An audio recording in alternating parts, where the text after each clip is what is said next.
धन्यवाद। मेरे परम मित्र सुरेश प्रभु जी, जिनका मार्गदर्शन मुझे निरंतर मेरे राजनीतिक जीवन में भी मिले आया है, प्रोफेशनल जीवन में भी हम दोनों चार्टर्ड अकाउंटेंट्स हैं, तो मुझे उनका मार्गदर्शन उसमें भी मिलते रहा है किस प्रकार से काम अच्छा करा जा सकता है।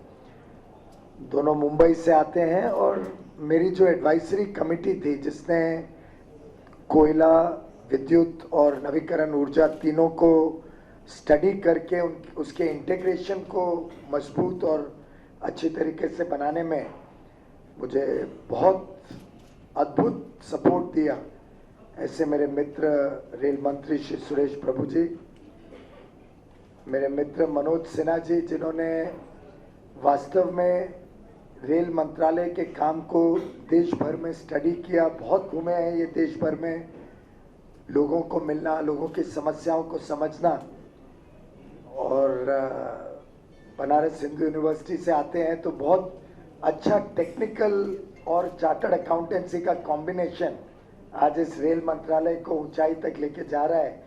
उसके लिए मैं अभिनंदन भी दूंगा मेरे दोनों मित्रों को और आगे के लिए शुभकामनाएं भी।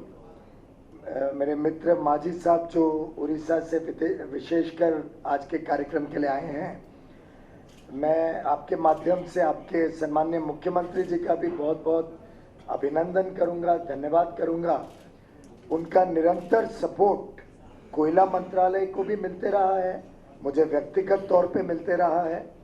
कोयले के कानून, माइंस के कानून को पारित करने में जो भूमिका आपकी सरकार की रही, विशेष करके आपने जिस प्रकार से पूरे विषय को समझ के और हमें सहायता दी और नई माइनों को खोलने में जो हमें अद्भुत सपोर्ट आपके यहाँ से मिलता है, उसके लिए आपको, आपके सरकार को और मुख्यमंत्री जी को हम सब की तरफ से विशेष धन्यवाद। श्री मित्तल साहब, श्री स्वरूप जी, मित्तल साहब लगे हुए हैं रेल सुविधाओं को सुधारने में, तो स्वरूप जी लगे हुए हैं कोयला मंत्रालय में भ्रष्टाचार को मिटाने में, और कैसे देश के कोयले की पूरी तरीके से पूर्ति हो, कोने कोने में बसे लोगों तक बिजली पहुंचे, जिसके लिए कोयला बहुत ज़रूरी है। दोनों ने बहुत अच्छा काम किया है, दोनों बधाई के पात्र हैं। और वास्तव में आज जो ये MOU साइनिंग होने जा रहा है, उसमें ministry of rail, ministry of coal और उड़ीसा गवर्नमेंट, तीनों के अधिकारी जो यहाँ पे मौजूद हैं, मैं सभी को बहुत बहुत बधाई देता हूँ, सभी को धन्यवाद करता हूँ कि उन्होंने एक नया रेवोल्यूशनरी स्टेप आज लिया है, जो आगे आने वाले दिनों में तेजी से देश भर में नए MOUs, नए जॉइंट वेंचर्स के माध्यम से रेल मंत्रालय का काम और देश के आर्थिक विकास के काम को ऊंचाई तक लेके जाएगा। आप सभी को बहुत बहुत धन्यवाद भी और बहुत बहुत बधाई भी। मीडिया के मित्र काफ़ी बड़ी संख्या में आए हैं। सुरेश जी, आपका कुछ एडिशनल चार्म है, हमारे मंत्रालय में तो कभी इतना मीडिया प्रेजेंस हमने देखा नहीं है, अभी मुझे आपके पास आके ये भी ट्रेनिंग लेनी पड़ेगी। लेकिन वेल, कंसेशनल चाय भी मिलती होगी पार्लियामेंट की तरह। तो आप सभी को यहाँ पे स्वागत करते हुए मुझे बड़ी खुशी हो रही है कि अब एक सोचने का ढंग बदला है इस देश में। जब हम विकास की बात करते हैं, जब हम देश को प्रगति की ओर लेके जाना चाहते हैं, और जब रोजगार बढ़े, लोगों तक सुविधाएं पहुंचे, लोगों के घरों में बिजली हो, उन सब विषयों की जब चर्चा होती है, तब एक भारत की सरकार और भारत की सरकार के साथ साथ राज्य सरकारें जब टीम इंडिया के स्पिरिट से काम करती हैं, एक ऑर्गेनिक एंटिटी जिसका पहली बार जिक्र माननीय प्रधानमंत्री जी ने 15 अगस्त के अपने उद्बोधन में किया था, the Indian government has to work as one, the government of India and the states have to work together as one, and that organic entity, that team India, can only take this country to the heights of progress, can change the way the country has worked in so many years, and can actually meet the aspirations of the people of India. I believe today's extremely important program, extremely important new venture that all three are putting together is only the first step in this engagement between all stakeholders to take the fruits of development to the people much faster. At the outset, I just want to correct the perception that you started with. You mentioned about the coal production being, or the needs of coal being 1100 million tons by 2031. Is that the freight requirement or the coal requirement?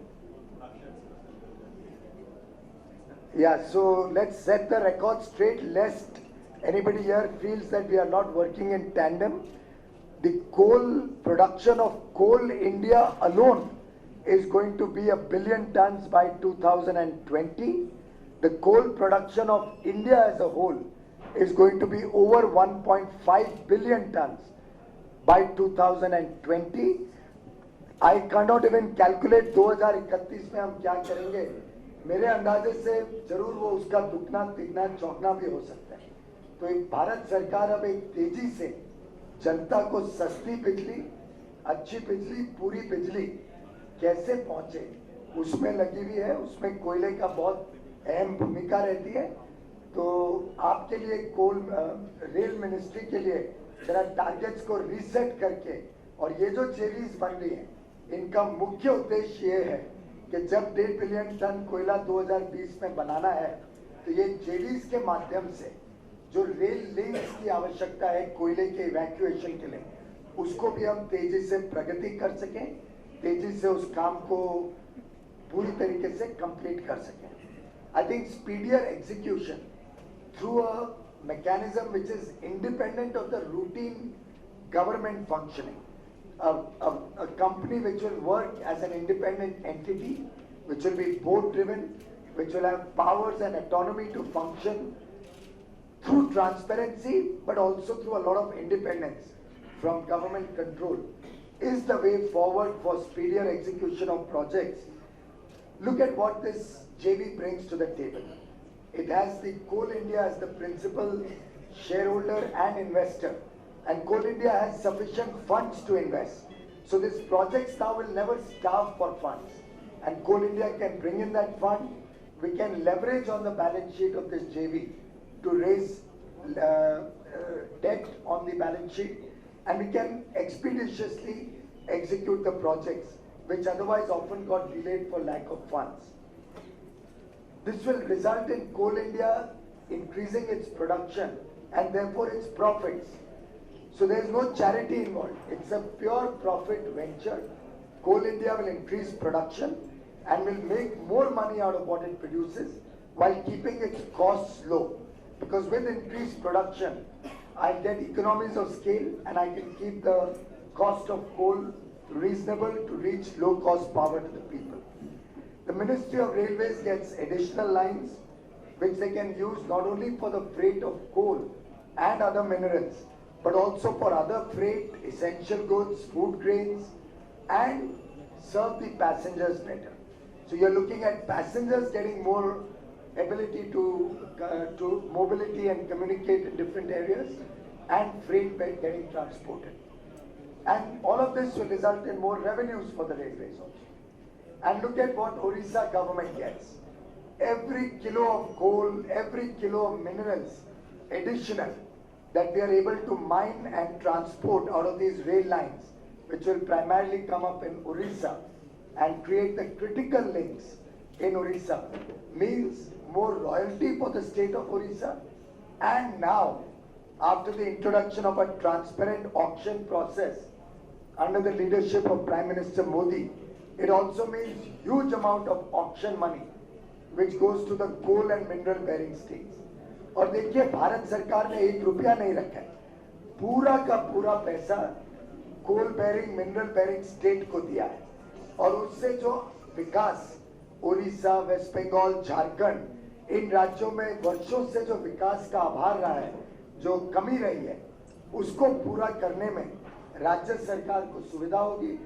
तो इस तरीके से तीनों एक win win partnership में आज ये जेवी का लॉन्च करने जा रहे हैं। मैं समझता हूं आगे आने वाले दिनों में ये एक हिस्टोरिक मोमेंट है towards our efforts to reach 24/7 power to every home for the expeditious industrial growth in this country, for economic development in double digits, and to bring about a change in the way governments work, government departments work, and to expand opportunities for progress of the eastern region as well as job opportunities to meet the aspirations of the people of India. Once again, my compliments to Suresh Prabhuji for his stellar leadership to make this happen. He has changed the way the railways work, and I'm sure under his leadership, all of us will take the fruits of progress to the people of India much faster. Thank you very much.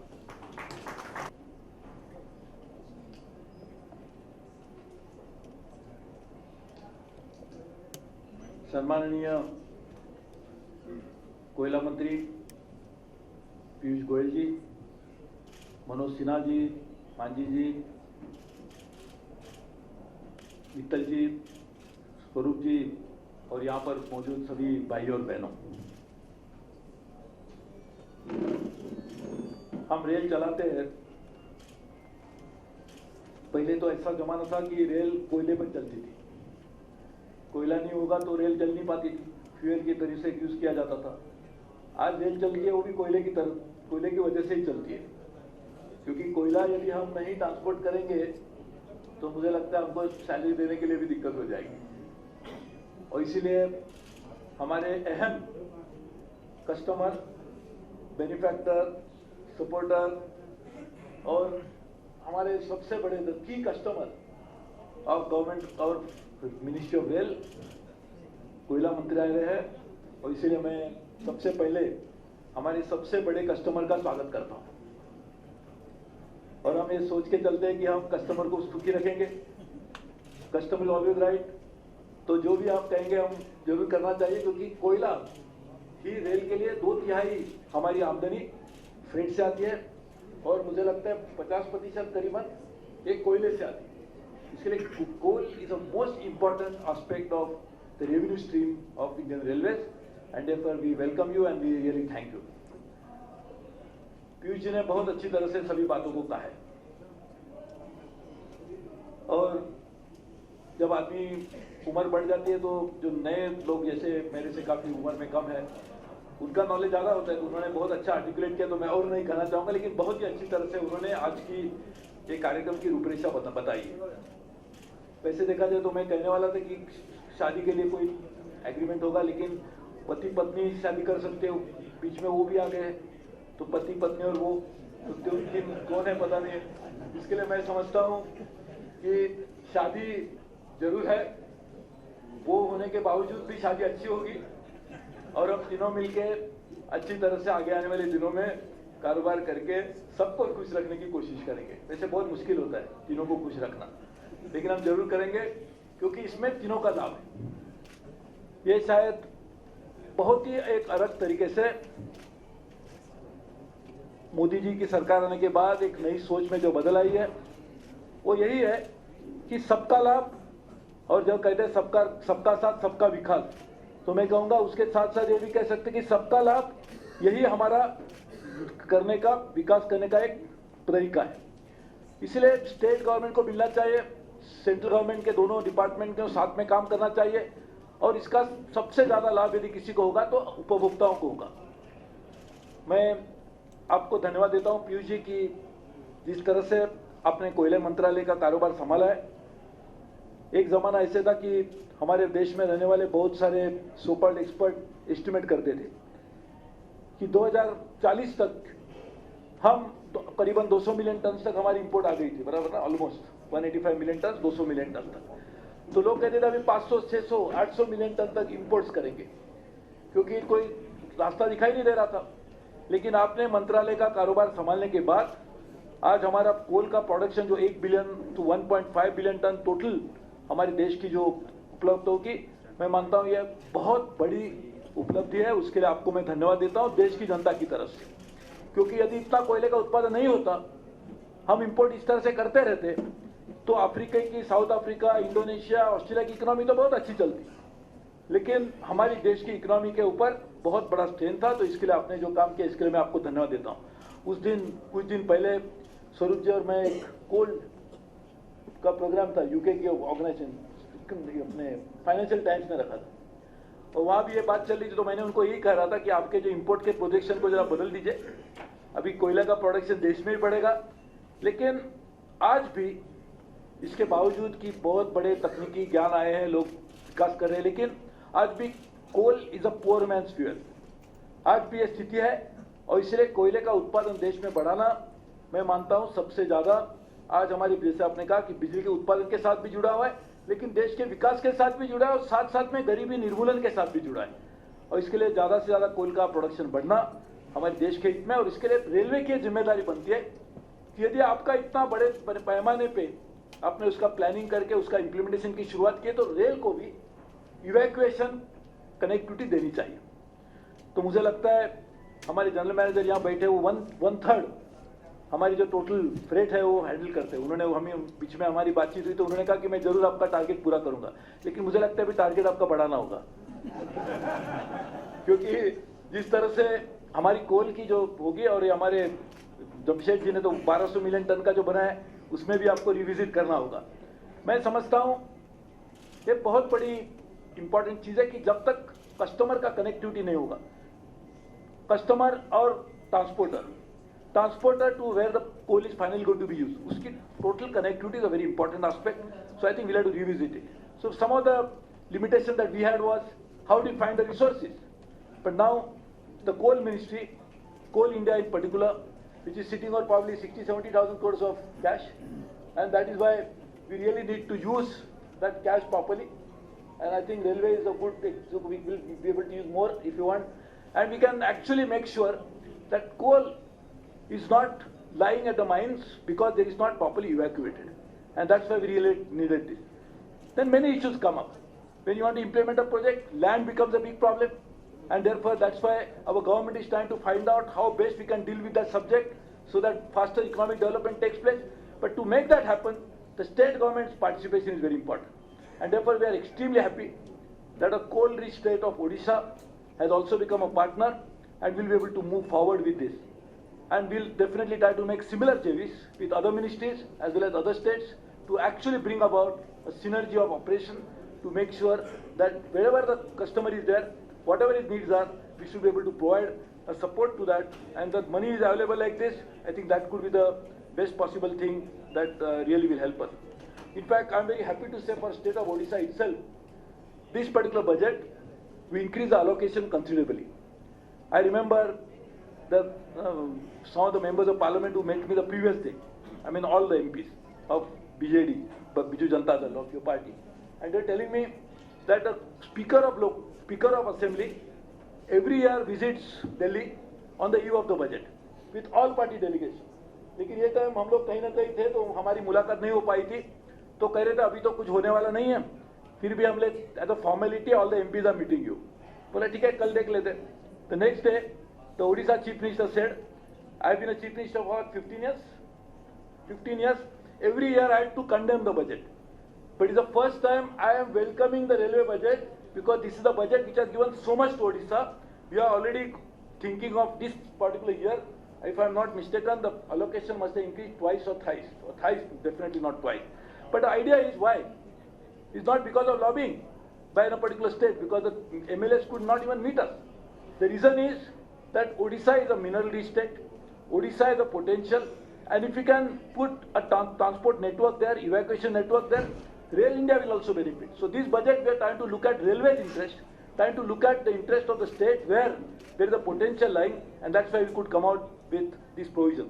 So we are very sure in the next few years' time we will be able to work on a partnership between all the stakeholders. The stakeholders like customers, stakeholders like the state governments, and the railway of course is somebody who is going to benefit. This is a very good model, that money is coming from the customer, we'll be able to get the revenues out of it by way of freight. Also, as you correctly said, we'll be able to use the same network for transporting other goods as well as passengers. So this is a very win-win partnership. We look forward to working with all of you, and I'm sure in the years to come we'll be able to sign many more such agreements. In fact, as my good colleague and friend, Mr. Manoj Sinha said, this is also part of our implementation. And in fact, he personally, along with the Chairman Railway Board, we are monitoring each and every announcement that was made in the budget speech so that we could be able to realize this in next year. So in fact, yeah. I know. So we would need. I'll share it. I want to thank the Honorable Minister and Manoj ji. We get a daily report now on what's happening on coal. And thanks to the Honorable Minister's personal intervention and of course the colleagues in railways, as of 19th April, yesterday, the country's coal production, the coal production of Coal India Limited has grown by 9% over the corresponding period last year. So we have achieved 9% growth in the first 19 days of this month. Usually April is always a flat month. Am I right, Mr. Swarup? Thanks to the railway support, we have loading 221 rakes we have loaded yesterday. And this report goes to Mr. Prabhu, Mr. Sinha and to me every day, so that there's monitoring of how much railway is available and how much coal is being produced and evacuated. And with this, thanks to the support of railways, Coal India will be able to do double-digit growth this year. So your double-digit growth is a good news for us because we'll be able to also ride on that and get more freight for us. In fact, when we had said this in my budget speech, we want to increase our freight handling capacity from 1 billion to 1.5 billion tons in the next 5 years. Just imagine if the Coal India itself is going to be doing such a substantial increase in the production, you can imagine how we'll be able to realize it. I think some of our friends in the parliament will be very happy to know who keep asking this very interesting question. So I think we'll be able to tell them tomorrow how it's going to happen. But the point is, it's a very good partnership. And in fact, as you correctly said, sometimes we notice not just tracks, but some other evacuation bottlenecks, like lack of wagons or stuff like that. So we would be very happy to have a meeting with the member traffic and others to find out where we need to come in, wherever we need their support, take us by the wagons or whatever. I think we'll be able to do that as well. So this is a very good, rewarding partnership in which the investment is made by the customer, the freight is collected by us, which increases their production, increases their ability to reach the market, and this is something which is a win-win-win situation for everybody. So thanking all of you, particularly my good friend and Minister of Coal, Mr. Piyush Goyal, Mr. Maji, all the colleagues from all the ministries who are present here, including the Odisha government, Resident Commissioner. I think we have to sign the agreement very soon about the new company, very soon, which also hastens the process of creating a separate dedicated company only for Odisha and the railways, and we'll be really able to take it forward. So thank you very much. The secret of why so many journalists come here is that because I think this is like a doctor. The doctor goes after the patients. Then the patients go after the doctor. After a while, patients and doctor cannot leave each other. And that is how it happens. So I think this is what we really need to work on, to find out how we should work together, because media is a very important component of our entire strategy of socio-economic development in the country. Your participation is a very important element of that, and therefore we look forward to working with all of you as well. Thank you very much. Thank you, sir. I now invite for the signing Shri Dr. A.K. Dubey, Additional Secretary, Ministry of Coal, Shri Sunil Kumar Bhargava, Chief Resident Commissioner, Government of Odisha, Shri Girish Pillai, Advisor Infrastructure, Railway Board. Steel नीचे steel नीचे अरे भैया camera वाले नीचे अरे camera steel नीचे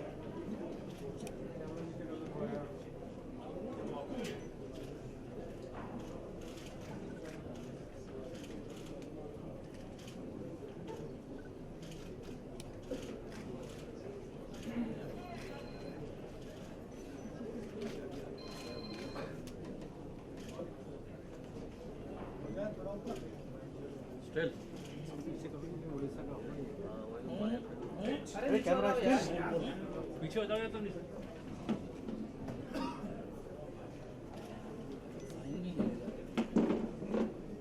आप और आगे बढ़ जाओ ये उठेंगे जरूर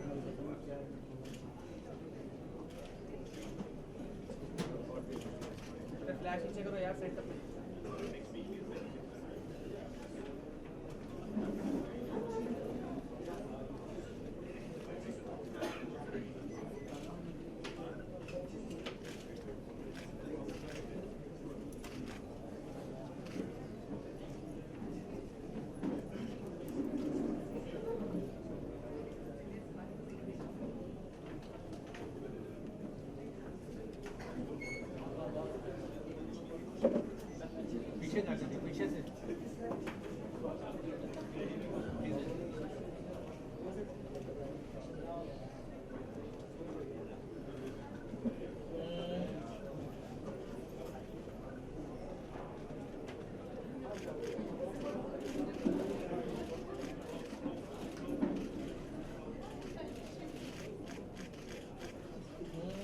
कैमरा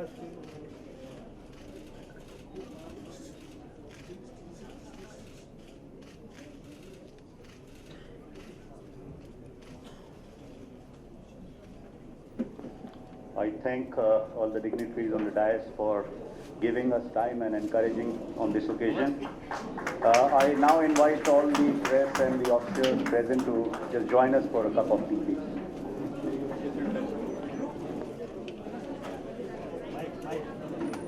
आज एक ऐतिहासिक निर्णय हुआ है। ये जो आज joint venture ministry of railways, ministry of coal और उड़ीसा सरकार के बीच आज साइन हुआ है। अरे आज तक नीचे का माइक यार, इस जॉइंट वेंचर के द्वारा भारतीय रेल, कोयला मंत्रालय और उड़ीसा गवर्नमेंट ने प्रधानमंत्री श्री नरेंद्र मोदी जी की जो कल्पना है, एक टीम इंडिया के तरीके से केंद्रीय सरकार और उसके अलग अलग विभाग, राज्य सरकारें मिलके एज एन ऑर्गेनिक एंटिटी देश की सेवा करें, जनता की सेवा करें, उसका आज एक वास्तव में शुरुआत, उसका एक प्रतीक आप सबके सामने आज संपन्न हुआ है। मैं रेल मंत्री श्री सुरेश प्रभु जी को बहुत बहुत धन्यवाद देता हूं। उनके मंत्रालय की तरफ से बहुत बढ़िया सपोर्ट मिलता है कोयला मंत्रालय को। उनकी लीडरशिप मेरे लिए व्यक्तिगत रूप में और हमारे मंत्रालय के लिए बहुत ही वैल्यूएबल है। साथ ही साथ मैं उड़ीसा सरकार, मुख्यमंत्री श्री नवीन पटनायक जी और मांझी साहब जो उड़ीसा से आए हैं, उनको भी बधाई देता हूं कि इससे आगे आने वाले दिनों में उड़ीसा के भी विकास में एक नया पन्ना लिखा जा रहा है। ज़्यादा कोयला, ज़्यादा मिनरल्स वहाँ से निकलेंगे, उसका फ्रेट ट्रांसपोर्ट करेगी रेलवेज, उसकी सेल करेगी कोयला मंत्रालय या माइंस मंत्रालय ट्रांसपेरेंट ऑक्शन द्वारा। इससे उड़ीसा सरकार को भी रॉयल्टी और ऑक्शन का पैसा अधिक मिलेगा, जिससे वो जनता की सेवा कर सकेंगे। और कोयला मंत्रालय पावर प्लांट्स को कोयला देगा, जिससे सस्ती बिजली पर्याप्त मात्रा में देश में मिले। It's a win win partnership for all. Thank you. पीयू जी गर्मी बढ़ रही है, बिजली की खपत ज्यादा होगी, तैयार है आप? स्वाभाविक है, इतनी समझ हम में है। और आपने पिछले वर्ष भी देखा कि गर्मी के दिनों में जब बारिश कम हुई थी और हाइडल पावर बहुत कम मात्रा में बन रहा था, तब भारत के कोयले के कारखानों, कोयले के power plants, thermal power plants came up to the rose to the occasion और उन्होंने 21.8% ग्रोथ की इलेक्ट्रिसिटी जनरेशन में थर्मल पावर की। 21.8% ग्रोथ जून, जुलाई, अगस्त में की, जिससे पूरे देश में गर्मी के दिनों में कोई कमी नहीं महसूस हुई। इसी प्रकार से इस वर्ष तो हमने पहले से ही कोयले का निर्माण ज़्यादा करके कोयले को भी सब जगह पर्याप्त मात्रा में रखा है और कोयले के सभी प्लांट पूरी तरीके से तैनात हैं कि जितनी बिजली की जरूरत पड़े। आज भी राज्य सरकारों को मेरी दरख्वास्त है, खास तौर पे उत्तर भारत, उत्तर प्रदेश, बिहार, वेस्ट बंगाल, उड़ीसा, इन सब राज्यों में, आसाम, पर्याप्त मात्रा में बिजली आज भी अवेलेबल है। राज्य सरकारें बिजली खरीदें तो जनता की सेवा कर सकेंगे। बिजली की कोई कमी पर्टिकुलरली नॉर्दर्न वेस्टर्न जोन में नहीं है, ईस्टर्न जोन में नहीं है। बिजली के बारे में भी हो गया। देखिए, मैं हमारे साथी हमारे मित्र और कोयला मंत्री को मैं धन्यवाद देता हूँ कि कोयला रेल के लिए एक सबसे बड़े आमदनी का स्रोत है। 50% से ज़्यादा हमारी जो आमदनी आती है, 2/3 आमदनी तो हमारे फ्रेट से आती है, लेकिन उसमें से 50% आती है सिर्फ कोयले से। और बहुत सारे समय में हमने देखा है कि कोयला लाइन में है, लेकिन उसको ले जाने के लिए सुविधा नहीं है, रेलवे लाइन की कमी है। तो इसीलिए इस समस्या को टालने के लिए, उसके ऊपर बात करने के लिए हमने ये तय किया है कि रेल मंत्रालय, कोयला मंत्रालय और उड़ीसा सरकार तीनों मिलकर वहाँ पे जहाँ भी इस तरह की रेल कनेक्टिविटी की जरूरत होगी, और कनेक्टिविटी हम देंगे। और उस कनेक्टिविटी से कोयला भी ज़्यादा से ज़्यादा खान से मार्केट तक आ पाएगा। कोयले के कारण आज जो लोग पूछना चाहते हैं कि किस तरह से बिजली का ज़्यादा निर्माण होगा, वो भी ज़्यादा हो पाएगी, क्योंकि पीयूसी ने जो बाकी के भी जो कदम उठाए उसकी वजह से। लेकिन कोयले की कमी के कारण आज बिजली कम न हो, इसके लिए जो वो काम करे, उसमें रेल मंत्रालय अपनी तरफ से ज़्यादा योगदान देगा। मुझे लगता है एक बहुत बड़ी एक उपलब्धि इसलिए है कि आज हमने कभी भी पहले पास कोयले मंत्रालय के पास पहले से पैसे थे, हमारे पास भी पहले से ये काम करने की जरूरत थी। उड़ीसा सरकार भी पहले से शिकायत करती आई है कि हमारे साथ में काम करना चाहिए। पहले समय हमने सबको लाकर एक को मिलाकर ये काम करने की कोशिश किया। अभी जल्दी हम छत्तीसगढ़ के साथ, हम जल्द ही वेस्ट बंगाल के साथ में इसी तरह का समझौता करेंगे, और साथ झारखंड के साथ भी, और साथ में भी जल्दी ही हम और मंत्रालय जो सीमेंट है, स्टील है, आयरन ओर है, उसी के ऊपर भी करेंगे। आपको सुनने के लिए ये मैं मानता हूँ, ये भी हमारी सरकार की बहुत बड़ी उपलब्धि है कि कोयले का कानून पास हुआ, मिनरल माइन और मिनरल्स के लिए नए कानून में संशोधन करने के बाद एक नया विधेयक पास हुआ। उसकी वजह से आज फर्स्ट टाइम इंडिया में पूरी तरह से हमारे जो नेचुरल रिसोर्स की जो पूरी कमी थी मार्केट में आएगी, और इसलिए रेल को भी लाभ होगा, आम जनता को भी लाभ होगा।